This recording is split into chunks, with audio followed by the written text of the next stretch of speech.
Welcome, everybody, to the Gurley Truce NCAA Final Four preview show. I'm your host, Mike Goodpastor. Right now, I'd like to welcome in my co-host. First up, Sam Teets. How you doing, Sam? I'm doing great, Mike. How about you? All right. Next up, we have a man that, how many years ago was that? 40 years ago on the 30th, won a national championship when he combined with Isaiah Thomas for 26 points to lead the Indiana Hoosiers to a 63-50 victory over the North Carolina Tar Heels. Help us welcome to the show, Indiana Hoosier legend and probably one of the greatest men I've ever met, Steve Risley. How you doing, Steve? Good morning for me. Good afternoon for you. Sam, honest to God. Now, Mike, you know the answer to this. So let's see. Let's test Sam a little bit here. That was actually not the biggest event, us winning on March 30th, 1981. Do you know what the biggest event of that day was? On that day in history? Oh, come on. Everybody knows this. No, come on, Mike. Don't give him any hints. What year was it? Not March 31st, 1981. March 30th. March 30th, 1981. I have no idea. No, I have no idea. Oh, my God. What did you study in college? Did you have an American history class, Sam? Did you have an American history class? I actually had double majored in history. So Ronald Reagan got shot. Ronald Reagan got the assassination attempt on Ronald Reagan. He got shot. Wow. That's where the Brady Bill came from. His press secretary got shot in the head and was done for life. Damn, the Brady Bill was passed. It limited something on guns. Mike can tell you all about that. Yeah, it's stupid. All gun laws are stupid. But come on, the Second Amendment's not to be I mean, you got to know that kind. You young kids. Yeah, Sam, come on. You got to know American history. You got to know American history. That's almost as bad as never watching Hoosiers, which if you come back on Monday, guys, Sam will give you a rundown of the movie Hoosiers because he's going to watch it Sunday. That's right. We're going to make you give a book report on Hoosiers. I'm flying to Jersey, and I'm going to hold him in a chair and make him watch it. Maybe we'll do a live remote, watch it with him. All right, guys. I got to go to my surf lesson. We got the Final Four coming up. The Gonzaga Bulldogs have a shot to be the first undefeated team since 1976 when Steve's Indiana Hoosiers. Not the exact same because the 76 team, of course, was much better than the 81 team because they went undefeated. We'll get a chance to go undefeated, win a national championship. Sam, if they do that, do they go down as one of the greatest teams in college basketball history?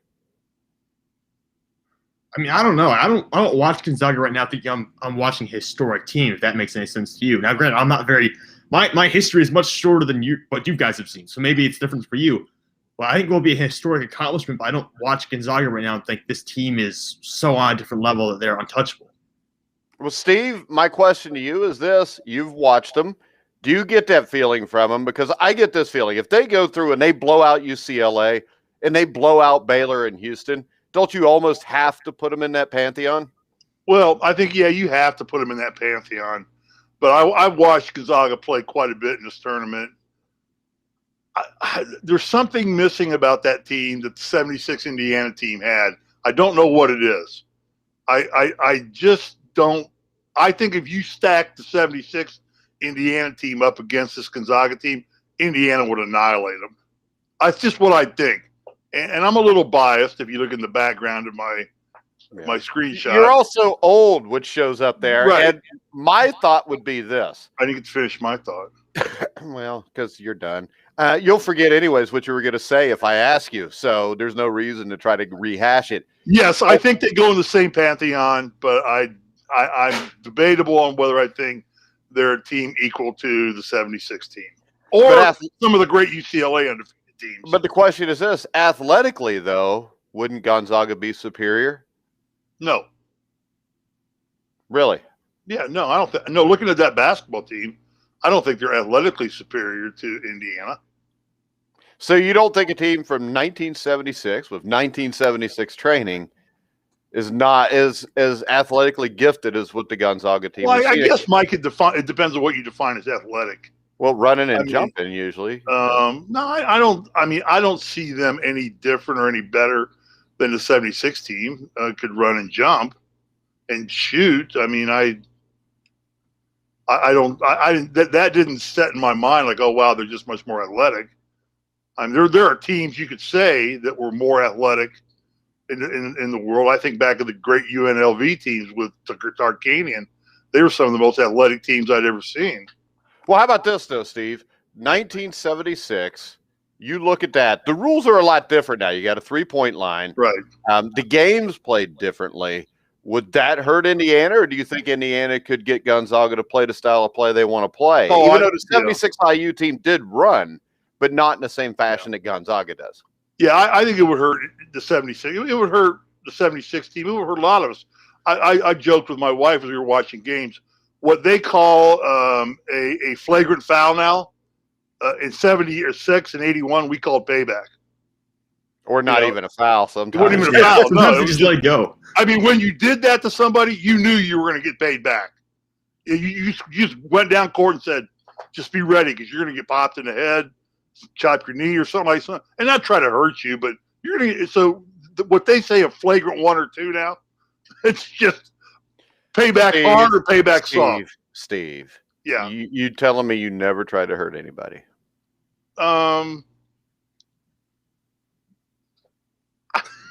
I played 10 years after you, Steve, and if I foul somebody hard, they don't get back up and they don't play anymore, I didn't feel bad about it. Oh, there's a political road I could go down right now that would send us. That's not a political road. I mean, it's not. It's just true. It's the way it was. I never went in. I went into payback. You know, if payback meant somebody got hurt being paid back, shit happens. Okay, that's all I can say. But I never went into it like I have to hurt this person. So, Steve, you never had a guy like for Michigan State or Michigan that really just pissed you off, and you went out there with the intent just to bust his ass? Yeah, but that okay. Then you answered the question. It is. Sam, is that not trying to hurt him? No. Hey, no, you can. I think Steve said it well when he said you could go in and try to administer payback, and go in and try to just bust his ass, but not necessarily try to knock him out of the game. Yeah, but if he gets knocked out of the game, like I said, shit happens. What can I say? See, when Steve adds that, it makes me think that he probably did. No. Steve, no, I honestly can't tell you. I drew blood a couple times. I mean, there was a couple times where I drew blood. There's nothing wrong. What did you do that for, Sam? You don't like drawing blood? No, I was just laughing at the fact, like, you know, we don't go in intentionally trying to hurt anybody, but I drew blood a couple of times. Yeah. I mean, it happens. He broke an arm, but what the hell? It was all right. Never broke an arm. Generally, I felt bad after the game. No, you never went in trying to hurt anybody, but you did try to pay them back for what infliction they may have done on your teammate. We were all very protective of Isaiah. You know, we wouldn't let anybody. And the rest of the league knew it. Don't touch Isaiah, or the goons will get you. I was probably today, modern era, I'd be one of the Hanson brothers. I think. Sam, do you know who the Hanson brothers are? He doesn't, Sam. Oh, come on, Sam. Slapshot. Oh, my God. You ever seen Slapshot? I mean, Steve used to foil up before games. He'd wrap aluminum foil around his knuckles and then go out and box out. I had those glasses. Watch Slapshot. I got a pair of those glasses. You probably do. All right, let's go ahead and let's get to the games at hand. We're going to start off with Baylor against Houston. I think it's safe to say these are probably the two best defensive teams. Do you agree with that, Sam? Yeah, I think you can put Gonzaga up there in terms of what they've done defensively, but I don't think they're like – they outscore teams like quite a bit, and the way they play makes their teams, their opponents usually don't score a lot, but I think Baylor is more defensive-minded than a Gonzaga team is. Gonzaga's more just going to outscore you and play solid all-around basketball. So, yeah, Baylor and Houston are probably the two best defensive-minded teams left in the tournament. Yeah, and when we look at Houston, I think Houston's biggest strength, Steve, is quite literally their strength inside, especially on the offensive end. The Cougars rebound 39.8% of their misses offensively, which is second in the nation behind only North Carolina. Houston has recorded 62 offensive rebounds for its 4 NCAA tournament games, and it was the main key to an Elite 8 victory over a tough Oregon State team. And being active on the offensive glass is necessary, considering their poor shooting at times. So can Houston win this game without shooting the ball at a 45% pace? Yeah, I agree with what your assessment of the inside play of Houston. The one thing about Houston, we started our conversation with this morning or today. Houston's very athletic.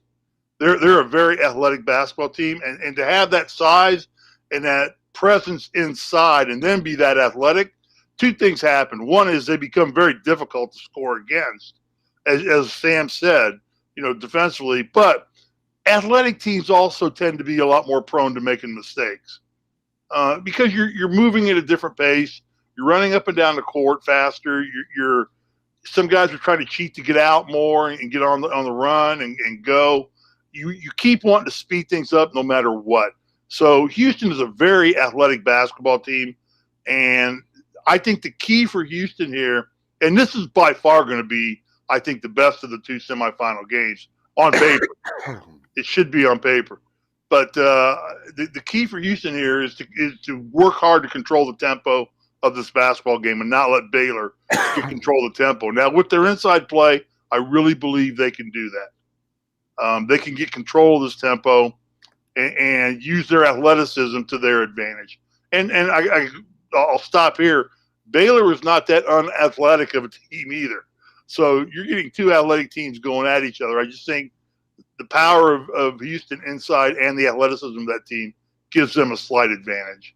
All right, Sam, when we look, the other key, I think, is the Cougars' defense, not just the rebounding, which ranks 10th or in the top 10 for both 2-point and 3-point defense. East Carolina and Memphis are the only two opponents to crack the 70-point mark against them.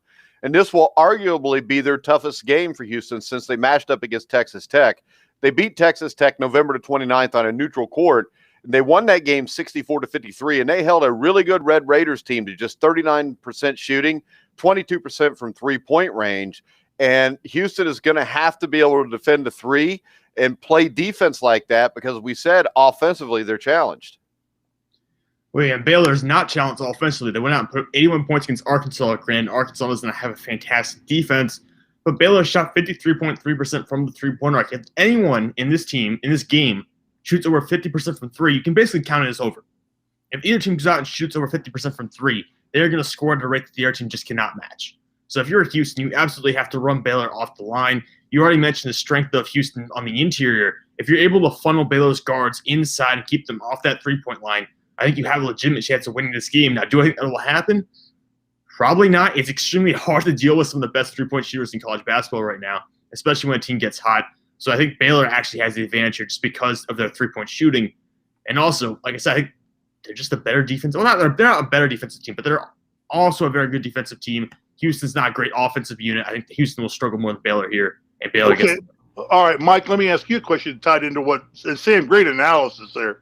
Mike, wouldn't you just push your defense up? I mean, if you got to test the waters and see if Baylor's going to shoot 51% again, 53%, that's an unusual number for any team to shoot in college basketball from that far out.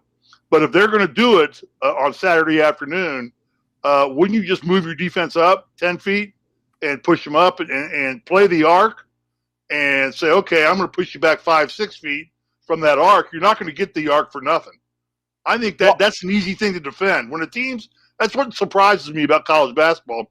Coaches don't adjust. They don't bench coach to the point to where when a team is doing that to you, just dadgummit, just push your defense up 10 feet and push them back 5 feet, and that takes away their shooting advantage. That's a simple fix. Well, how about this? I'll answer the question. I'll give my pick, and then I'll go to you guys. And I think we saw a good offense against a really good defense, something close to that Gonzaga against USC. The better offense won out. I think what we see here is something similar, but not by the amount of points that was by. I'm not impressed with Houston's shot selection. And if the Cougars aren't getting their misses, they will struggle. Baylor's a team that rebounds at about the same rate as Houston, so I don't think Houston's going to have the big advantage that they had against Oregon State. And I think the difference in this game is offensively, Baylor has more creators on offense than Houston. I think that'll be the difference. I think Baylor wins this game in the 68-60, 68-62 range. Sam? I talked about the shooting for Baylor. They have 6 players on the Baylor Bears right now who are attempting more than 2 3-point shots per game and shooting over 38% from three. So they basically have 6 guys who would be considered, in most circumstances, elite 3-point shooters. And you have those guys out on the court. I just don't think there's a way that you can defend all those guys. Maybe you can move your defense up and take away a couple of shots here, but eventually the offense for Baylor is going to be able to rotate the ball around enough where there's going to be openings. There's going to be holes. Guys are going to get open looks from three at some point during this game. And when they start knocking down shots, I just don't think Houston will have an answer for it. All right, Steve. In terms of Houston's shot selection, I agree. They're kind of all over the place, but they're so athletic and such a good rebounding team. I think they make up for poor shots with good crashing of the offensive boards and get after things. Baylor gets after it. Houston gets after it very hard, and they stay with it on both ends of the glass. I'm not in the same camp as you on the three-point thing.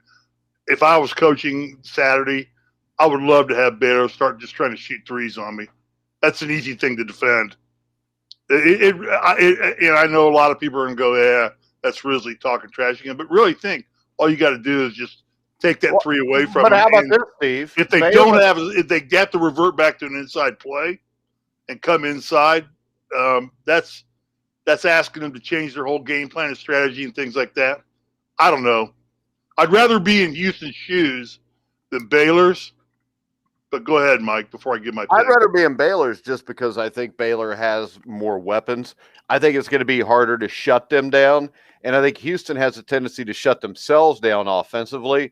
That's why I would favor Baylor. I actually hope Houston wins because in Sam McGinnis' little grueling truth thing, I had Houston picked to win it all, and I'm the only one, so I would win that. So that's really important. But I still, when I look at this, this game to me is pretty evenly matched. I just think the difference in the end is there's more guys that can create on offense for Baylor than there is Houston. I think both of these teams, I think you'll see both teams extend the takeaway to 3-point and force the other team to go inside to beat them. Both teams are really good inside defensively. They both rebound the ball well. That ends up a stalemate. So to me, in the end, I think, as Sam said, there's just more guys that can put the ball in the hole for Baylor. And I think Baylor's offense actually puts pressure on you. I don't think Houston's does. That was a brilliant point, wasn't it, Risley? Yeah. Yeah, it does. Sam, do you want to go or you want me to go first? Well, I was just going to say, I agree with Mike. You're going to be chasing Baylor's offense. I don't think you'll be chasing Houston's offense. So I agree with him on that point, is that Baylor will force you to take up the pace there and try to score with them. I don't think Houston will do the same thing. Houston's not going to run away with the game. All right, and you're going to pick who? I'm taking Baylor. All right. Okay, I'm going to go with the fact that Baylor is not going to have a good night shooting three-pointers and going to have to adjust a little bit. I do think they have the weaponry to do that, but to do it in the middle and heat of a battle as important as a semifinal and the Final Four, nerves start coming into play a little bit there, just a bit. And I think that Houston can be more disruptive than Baylor can. I do think Baylor is a more smooth operating team. I'm going to go with Houston. I don't think either one of these teams playing hard is a question. No. Both these teams get after it. I think if either team shoots above 35% from three, they probably win the game. I don't think both teams will, because defensively, both of these teams are really good. I'm going to go with Houston. The thing that strikes me about this Final Four, where we go to the second game, Gonzaga and UCLA both play really good defense also. UCLA, I don't think, really played that great defensively till we got to the tournament. But when you look at the job Mick Cronin's done, starting off beating Michigan State, they beat a 1 seed, they beat a 2 seed. People are writing them off, Steve. Is this game a foregone conclusion? No, I do not think so. I think that UCLA is on a juggernaut right now. They seem to get – it's kind of like their F Troop. You probably never saw F Troop either, did you, Sam? I recognize the reference, but I have no idea what you're talking about. Where Captain Will Parmenter turned retreat into victory. Where Indian fights for colorful sights and nobody takes a licking. Where Paleface and Redskin both turn chicken. No, never heard of it. Okay. Now I definitely haven't recognized it. All right. They're kind of like an F Troop. Somehow UCLA is turning retreat into victory time after time. The concern I have with this game is where that genre may fall apart is, man, Gonzaga is just got no weakness, really. I don't know if they're one of the best teams of all time in college basketball, but as that basketball team goes, they really don't have a flaw, an exposable flaw. So UCLA to me has a little bit better chance, or at least as good a chance as anybody to upset Gonzaga, but that's a tall task to order in 2021. Well, I'll tell you this. I don't think they have as good a chance as anybody because I think both of the other two teams are better than UCLA. UCLA lost two of their better players during the season. They're playing without them. I think one place UCLA can possibly match up is at guard. You got Jacquez, you got Bernard, Juzang. I mean, they've got guys that can play with Gonzaga there. I think when I look at this game, Sam, the thing that sticks out to me is just the interior play. And what the Bruins have in guards, they lack in forwards and centers. Cody Riley is the primary front court option, both offensively and defensively for UCLA. But their depth after him has to be concerning. They're missing Jalen Hill, who left the team midway through the season for personal reasons. This is a team that's really light up front. And this should have been why Michigan beat them. Hell, this should have been why everybody they've played so far has beat them, but they haven't. But is the guard play enough to overcome, as Steve said, a complete Gonzaga team? No, I don't think so, because you look at the three-point shooting, the outside shooting from UCLA, it's right about where Gonzaga is. They're really close to each other. I don't think there's a big enough difference to say that UCLA will have enough guard play outside or they'll have enough slash and play on the interior to make a difference in this game, make a dent in Gonzaga. Because you look at what Gonzaga has on the interior, you mentioned the length, maybe the lack of depth, the lack of size for UCLA. Gonzaga's best players, Drew Timme, 6'10". Corey Kispert, 6'7", I believe, or 6'8". And those are their best players, averaging about 19 points per game, about both of those guys. And they can shoot threes if they really want to.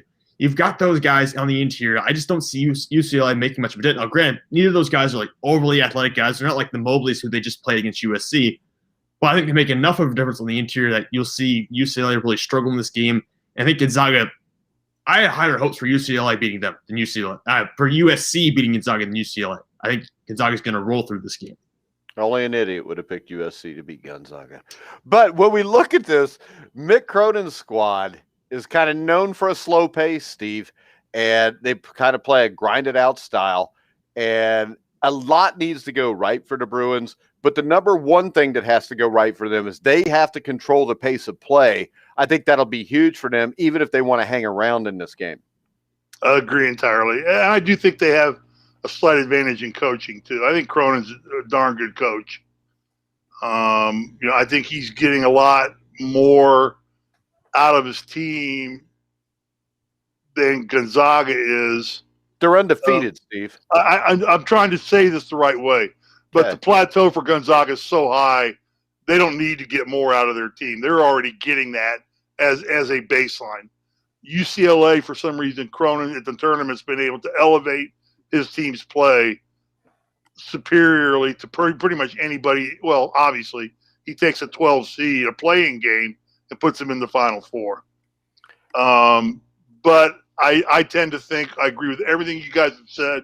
I think the juggernaut stops here. I just don't think UCLA has the tools across the board to handle Gonzaga for 40 minutes. They just come at you from any faucet they want to. Any faucet? Facet, yeah, I was going to say. I was working on my British accent this morning. I'm auditioning for a role. Yeah, we're going to do a British Open preview show here in a few months, and Steve's getting ready for it. On Ted Lasso. He's got one of those little hats, too, that you wear. Stan, if you know what Ted Lasso is?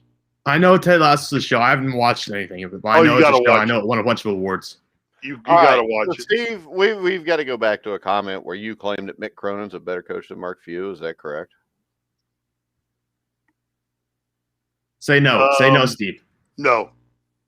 Okay. Because you did I was trying to find a way. You said that I shouldn't have said a better coach. I should have said, well, he's better than the previous coach at UCLA. Let me rephrase that. So you're taking shots at Steve Alford. I'm not mentioning any names. Yeah, you are, because that was the previous coach at Indiana. There's a lot of previous coaches that Steve will never be on our show again if you keep talking about him like that, Steve. Risley's just mad because Alford ranks highest on the top 20 Steves to ever play at Indiana. Yeah. No, I meant to say that he is taking. He's a better coach. Hey, how about this? Let's say it this way. I think the coach of this tournament so far, if you had an MVP coach or a coach of the tournament validation, it would be Mick Cronin. Nick Cronin, yeah. He's not as good as Marcio. Yeah, I mean, Mick Cronin is not one of the top 10 coaches in the country, but he's a good basketball coach. He's really good at coaching defense. The thing that's impressive about this, like I said, UCLA lost a couple of important players, partway through the season. And on top of that, he has no seniors on this squad. It didn't phase his player team. I mean, it really didn't. I mean, that it's going to show now, Mike, when they face a Gonzaga. But really, I mean, he lost those people, and he's still in the Final Four. Yeah, and he beat Michigan. I think that's great coaching.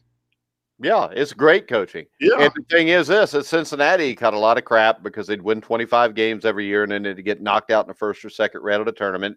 Those UC fans still hate Mick Cronin. I still got one that sends me messages how Mick Cronin sucks.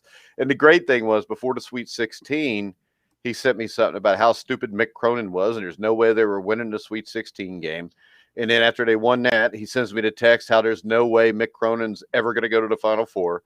And after they win the Elite Eight, I get a message he'll never win a national championship. And the thing is this, I think in college basketball, you don't have to win a national championship to be a great coach, because it's hard, even if you're a hell of a coach, to even make it to the Final Four. There's a lot of things that have to play into this. Steve, 1981, the top, 2 or 3 seeds in your bracket, St. Joe's upsets DePaul. Kentucky loses to, I think, UAB.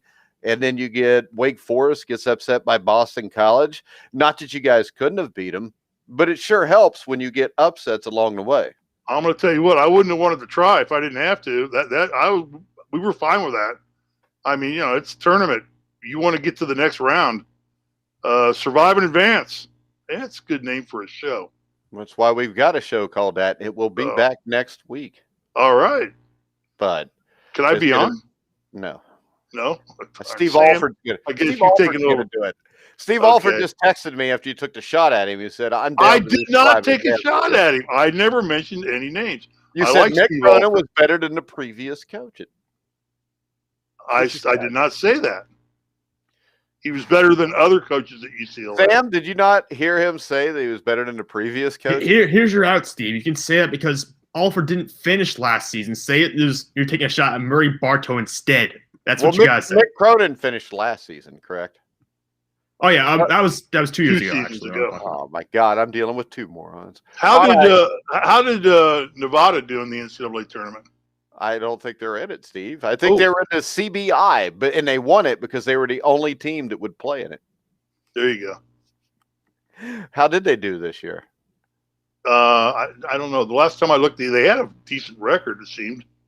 Oh, they were like 16-10 or 16. Well, the problem is this: Steve Alford is a decent coach. Yeah, that's about it. I wasn't impressed when I watched him in the first 4 in Dayton a couple years ago. Let's move on. I don't want to pick on Steve. We're out of stuff to talk about because there's no other games.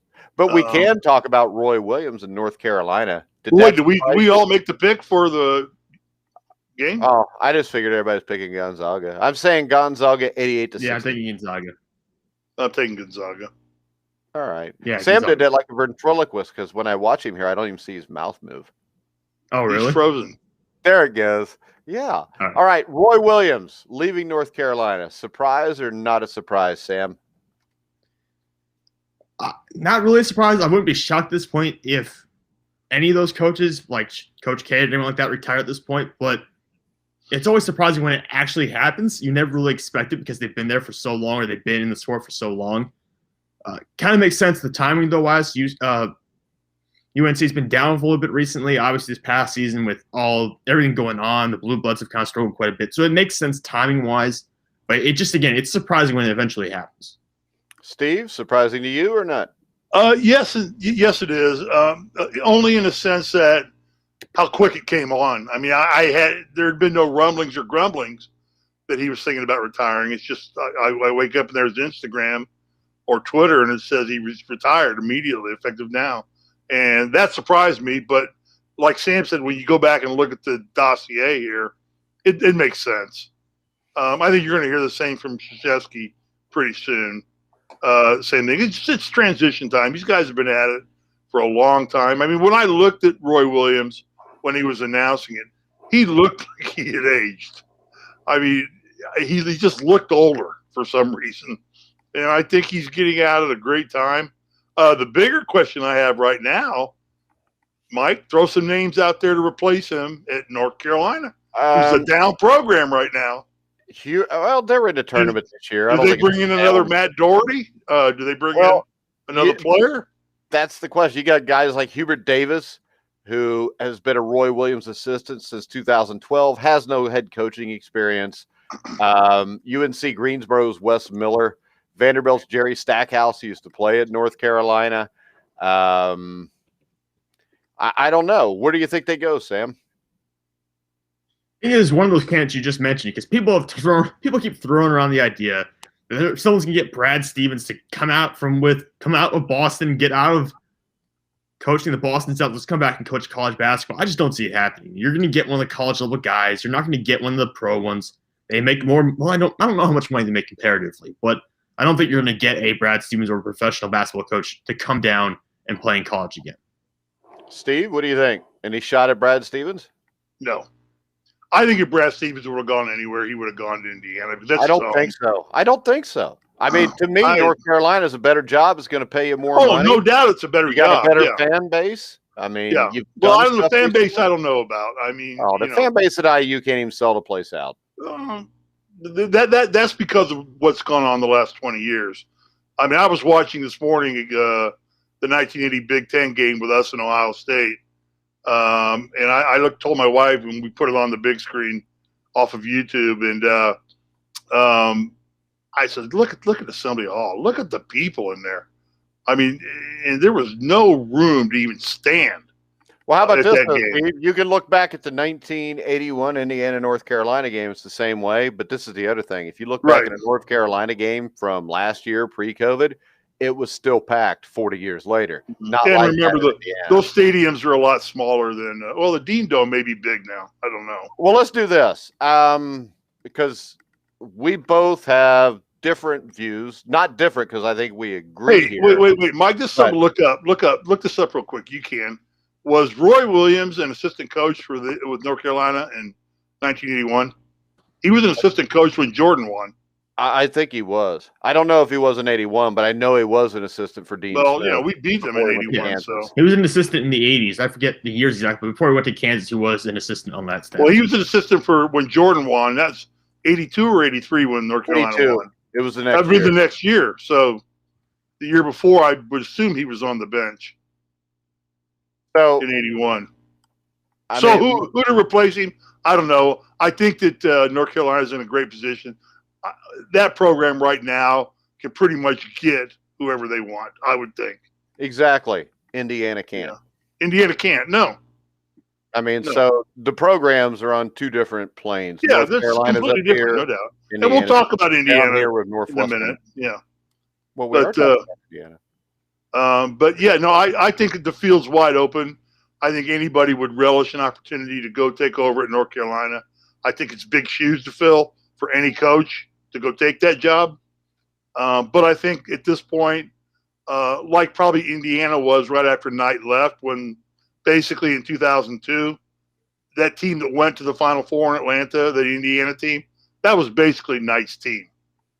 I know Mike Davis coached them for the year, but that was essentially it was his recruits, his teachings, everything. It just that Knight was not on the bench with that team. The scary thing, in the last 5 years, Mike Davis has been in the NCAA tournament more times than Indiana has. Yeah. Now, I made a joke about it on another show. They should have went back and got Mike Davis back to Indiana. Well, I can tell you from watching the first four, and it was the same one where I saw Steve Alford, Mike Davis is head and shoulders as a coach above Steve Alford. Well, he just is. I mean, Mike Davis is a good basketball coach. That Indiana he's turned into one. He's turned into one. No, that Indiana team did make it to the national championship game with Mike Davis as the head coach, no matter who the players were. Right. He still had to coach them. I mean, not everybody would have got that team there. We don't know if Knight would have done the same thing. Right. Because Knight had issues at that point. Okay, so we all agree that the North Carolina position right now is wide open. Hubert Davis. Hubert Davis? Yeah. It'll be a complete and utter failure, but I think they'll hire Hubert. Well, I hope they're smart enough not to do that. They won't be. They'll hire. I mean, the thing is this: how do you follow up Roy Williams? And that's the problem we see. How many programs have been able to keep it going? I mean, the thing is this: UCLA actually kept it going after John Wooden, because you look in '76, you guys beat them in the Final Four, and then you look. I think that was Gene Bartow then. 77 Elite Eight, 78, 79, they made the tournament. 1980 with Larry Brown, they're in the championship game. So it's not like they dropped off right away. It was just the expectations were so high, not winning a national championship got them out of there. But where's UNLV been since Tarkanian left? I mean, if you look at all these programs, Kentucky's had the same issue. You follow Patino up with what? Billy Gillespie, and things fall apart. And it's really hard to continue a program like this. If we look at the best programs, 1981, when you were winning a national championship, a lot of those best programs weren't even in the tournament this year. They're not even relevant. In places like Gonzaga and Baylor, I mean, Gonzaga and Baylor, if you would have told somebody in 1981, someday Gonzaga and Baylor are going to be playing in the Final Four, they'd have thought you were crazy. Right. I think this. I think that North Carolina, what I hope they'll do is look for a coach who's going to be there for the next 25 years. That's why I think it'll be a guy like Hubert Davis. Okay, that's fine. And who's the guy down in Texas Tech that everybody's all hot about right now? Chris Beard. He just took the job at Texas. So he's done. He's out of it. Yeah. I think, but that's the kind of mentality I think you want to get as a good young coach because North Carolina does not, teams like that, that's what killed Indiana. They kept turning the program over every 5 years, every 4 years, and it put them 20 years behind getting set. The thing I would like to know if Indiana is, did they make a run at Chris Beard? Yeah, that I don't know. He was playing at Assembly Hall, and to me, that would have been the perfect guy to be the head coach there. He was a guy that was an assistant for Bob Knight, which may have made it for Indiana that he wouldn't be the perfect guy for that. But, I mean, the reason I want to know that is I want to know how far Indiana has fallen. And if the Texas Longhorns are getting a basketball coach that you wanted, then there's really issues at Indiana. Yeah. Okay, so let's transition in. We don't know. I can't even throw a name out there for North Carolina right now because it's so fresh. But I think they can pretty well go after – minus a select few. I don't think Mark Few is going to leave Gonzaga to take the job either. So, but, Cronin, who knows? Cronin. He's coaching UCLA, Steve. I know. So, but he's putting him in the Final Four. So he's probably taking himself out of why would he leave sunny LA? Well, there's no reason to leave. It's going to be 90 degrees here today and sunny.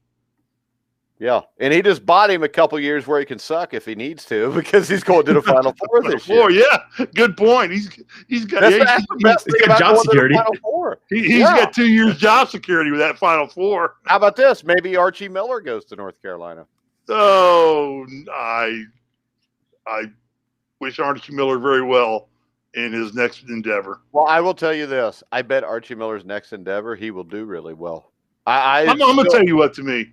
Go ahead, Mike. I still believe that, the biggest problem in Indiana was the administration and not the head coach. I don't think they supported the head coach. I think that the reason I like the Mike Woodson signing, he is a former Hoosier. He will have the respect of everybody immediately because he played there and he played for Knight. And there's a lot of people still hung up on the Bob Knight era. I'm one of them, and I know Steve's one of them.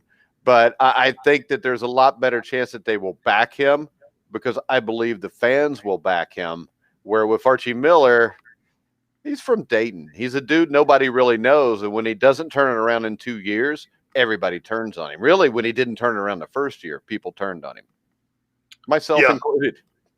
Yeah. And I guess I'm very disappointed in the end results of Archie Miller's tenure at Indiana. I liked Archie Miller. I think he's a good man. I don't think he's a criminal or a cheater or anything of that nature. Although He's just a loser, Steve. That's even worse. He was not able. He got in over his head, or did not get any support or backing by the administration to do the things he wanted to do. Possibly, I do not know, but I wish Archie would have succeeded and stayed at Indiana, because I saw him as one of those 30-year coaches, building himself into a legend in Indiana. But it doesn't always happen. Sam, with Indiana, let's transition to Indiana. Mike Woodson. I've known Mike since we went to grade school together. And then he went to Broad Ripple High School. I went to Lawrence Central. And then we ended up playing at Indiana. So I've known Mike pretty much off and on all of my life. Great man, integrity out the roof, diligence, superiority to most people I know, soft-spoken, but very, he'll get in your face, but he's not going to be a Bob Knight. He's not going to get in there and flail on everybody publicly and things of that nature. But he does set very high standards for himself and his teammates. And of course, I've never been in this huddle when he coached. But I'm sure if he does that in the rest of his life, he's got two very successful daughters that are I think college volleyball players now. They've done well. So I think Mike has credentials. The beef on him, if there is one, is no college coaching experience. Right. Okay. None at all. And that includes recruiting. Like Mike, I think you said, college basketball is a year-round job. It is. Professional basketball, once the season's over, the players disperse, they're gone, and you don't see them again until training camp starts the next season. But the key thing here, guys, Mike and Sam, will open up to both of you. Thad Matta. Now, this is a little bit of an unusual situation, because I get the take that they pretty much have given Matta about the same control as they've given Woodson over the program. What's your guys' thoughts on Matta coming into Indiana? Is that a help or a hindrance? I would say if Mike Woodson wants him there, it's a help. And I would assume Mike Woodson wants him there. Why would you not want him there? Thad Matta is a hell of a basketball coach. The things he did at Butler before Brad Stevens. People forget that Butler program was way down until Matta got there. Matta brought that team back to where they made the tournament every once in a while. He went to Xavier. He made it to an Elite Eight. And then he went to Ohio State from there. Yeah, Ohio State for a while. Yeah, and didn't he get them to the Final Four at one point? Yes. There was 1 year he did. Yeah, so why wouldn't you want to have Thad Matta? I wanted Thad Matta to take the Indiana job at some point when he was at Butler. I wanted him to come down and take Indiana's position. I'm all for it.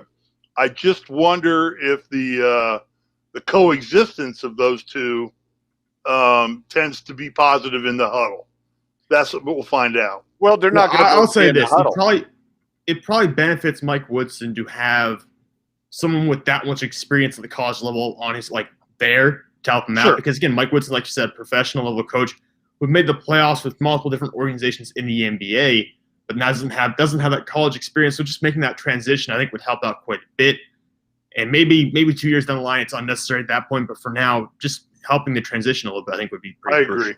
How about let me ask you a question, Steve? Bobby Knight had some really good assistant basketball coaches with him. Did he listen to them? No. No, not at all. The relationship with assistant coaches at Indiana when I was there was a lot of go get the menial tasks done with the players. So they babysat the players and Knight coached them. You wouldn't use the phrase tried to make them feel better after they got verbally abused. That was part of it. It was do the menial task with the players. If that means I had to go out and work on some individual facet of the game, I didn't go to Coach Knight and talk about it. I never talked to Coach Knight about it at all. I went to Tom Miller or Jimmy Cruz or Jerry Gimbelstaub or any one of the assistant coaches at the time. Gene, I can't remember Gene's last name right now, but he's a good guy. I went to one of the assistants and we went and worked. You never took that to Coach Knight. All right. Most of the crap that happened that you felt like you needed to talk to a coach, you talked to an assistant coach. All right. So he did trust these coaches. He trusted them, but all they did was they took and ran that information right back to Coach Knight. That's all they did. But see, that's kind of my point, because a good head coach will let his assistant coaches coach, which is what you just told me Knight did let them do. My guess is you're not in a coaches meeting. I would imagine, this may sound hard to believe, but I would think that, if one of them had a suggestion, they were at least heard out and their opinion was respected by Knight. Because if he's letting them do the one-on-ones with the power forwards or the big men, then he trusts that they know what they're doing.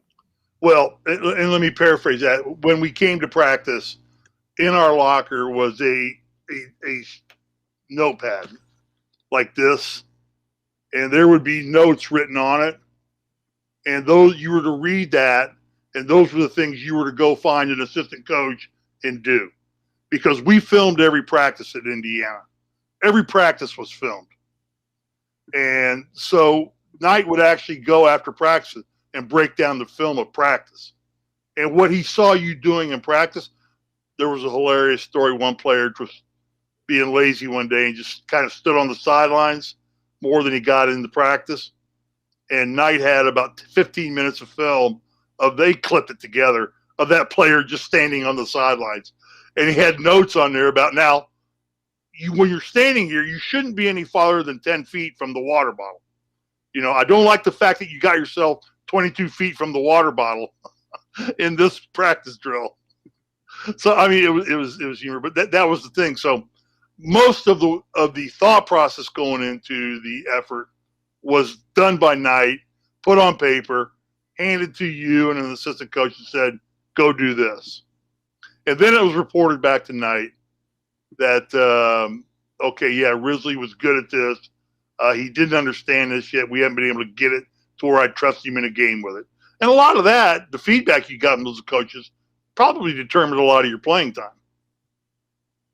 All right. Sam, anything else before we go? No, I think you guys hit everything.